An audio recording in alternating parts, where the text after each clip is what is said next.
தமிழகத்தில் இனாம் நிலங்களில் குடியிருக்கும் மக்களை பாதிக்காத வகையில் சட்டம் கொண்டுவரப்படும் என்று கரூர் தொகுதி அதிமுக வேட்பாளர் எம்.ஆர். விஜயபாஸ்கர் உறுதியளித்துள்ளார்.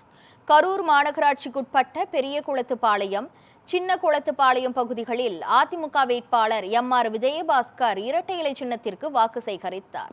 அவருக்கு பொதுமக்கள் உற்சாக வரவேற்பு அளித்தனர். அப்போது பேசிய அவர், கரூர் மாவட்டத்தில் கிட்டத்தட்ட 12,000 ஏக்கர் நிலங்கள் இனாம் நிலங்களாக உள்ளது. இதுகுறித்து அதிமுக பொதுச் செயலாளர் எடப்பாடி பழனிசாமியிடம் கூறியபோது, அதிமுக தேர்தல் அறிக்கை 32இல் கரூர் உட்பட தமிழகத்தில் பிற மாவட்டத்தில் இனாம் இடங்களில் குடியிருக்கும் மக்கள் பாதிக்காத வகையில் தீர்வு காணப்படும் என்றார். அதிமுக ஆட்சி அமைந்தவுடன் ஒரு குழு அமைத்து முழுமையான தீர்வு காணப்படும் என்றும் அவர் கூறினார்.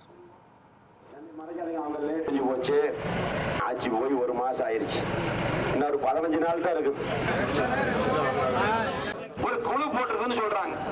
அரசாங்கம் குழு போட்டது உண்மை, ஒரு கமிட்டி போட்டது, அந்த கமிட்டியை வித்ட்ரா பண்ணது உண்மை. எல்லாம் மறைச்சு பொய்ய சொல்லிக்கிட்டு இருக்காங்க.